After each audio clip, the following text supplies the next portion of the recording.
So as we all know, everybody on the left is currently calling Donald Trump a fascist. Well, I mean, they've been calling him that forever, not to mention all of his supporters, everyone that voted for him, and really anybody that disagrees with them ideologically, politically, in any way, shape, or form is, as far as they're concerned, a fascist. And at this point, you know what?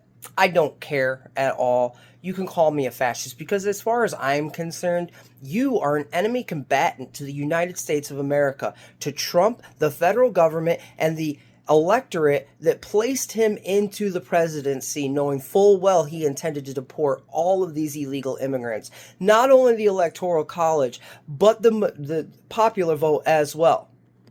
You know, it's like they think that they're just rebelling against Trump, when the fact of the matter is, you're rebelling against the will of the people within this United States of America. The will of the people that wants the removal of these foreign nationals with no right to be here. You are currently defending a de facto invasion by citizens of other countries that refuse to leave.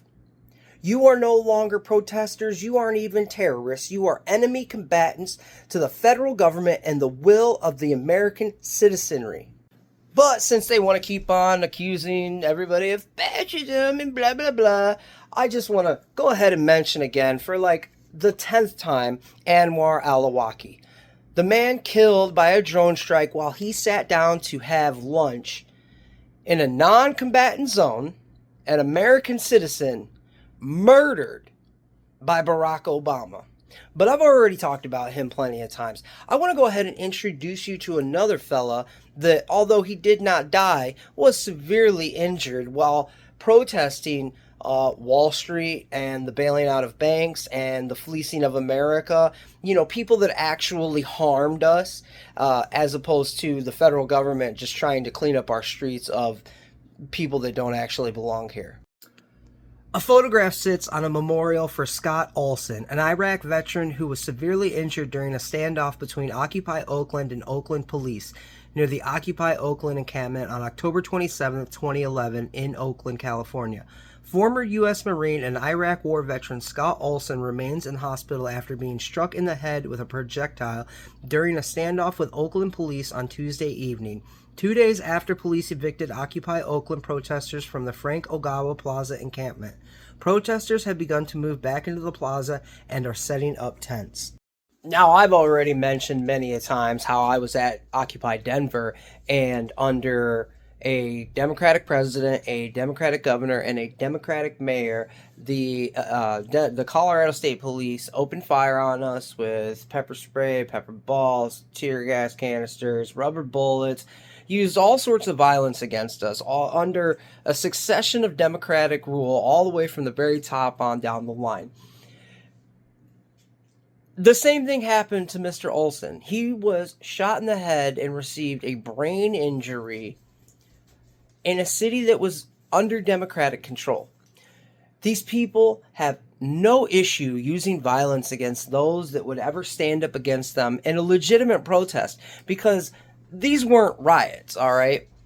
Nobody was burning down city blocks. Nobody was actually physically assaulting police at the Occupy protest.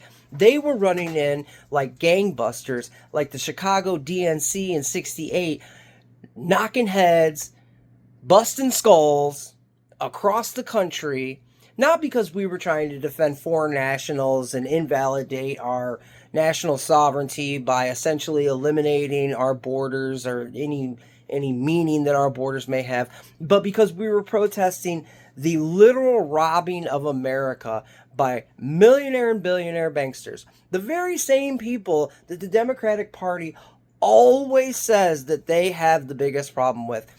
For those of you that don't remember, or those of you perhaps are too young to have ever really known or looked into it, the Occupy protests were about wealth inequality in America. And what did the Democratic president Barack Obama do? He bailed these people out. They wrote themselves giant bonus checks and sailed off into the sunset with zero consequences.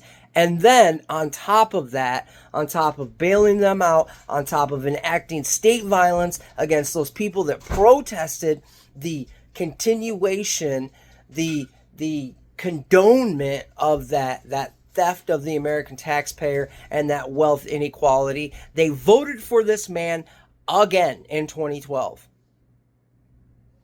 So I don't want to hear anything about fascism. I don't want to hear anything from you people about income inequality. I don't want to hear anything about any of it from any of you anymore, because you are hypocrites, you are gaslighters, and you are projectors of the highest order. No longer will I allow you people to continue gaslighting us into, oh, we're bad people for simply wanting to have a secure border, for wanting to know who is within our nation. If you get in the way of the execution of this act performed under the leadership of the duly elected President of the United States, you are in rebellion against the federal government. Oh, and not to mention again, the electorate that voted him into office, American law, American sovereignty. You have made yourself an existential threat to the United States of America at this point. If you want to fight alongside foreign nationals against American citizens, you have made yourself the enemy. And do not act high and mighty when you same people voted into office for a second time a man that executed violence against the American citizenry simply for protesting the wealth inequality created and perpetuated by millionaire, billionaire bankers and Barack Obama.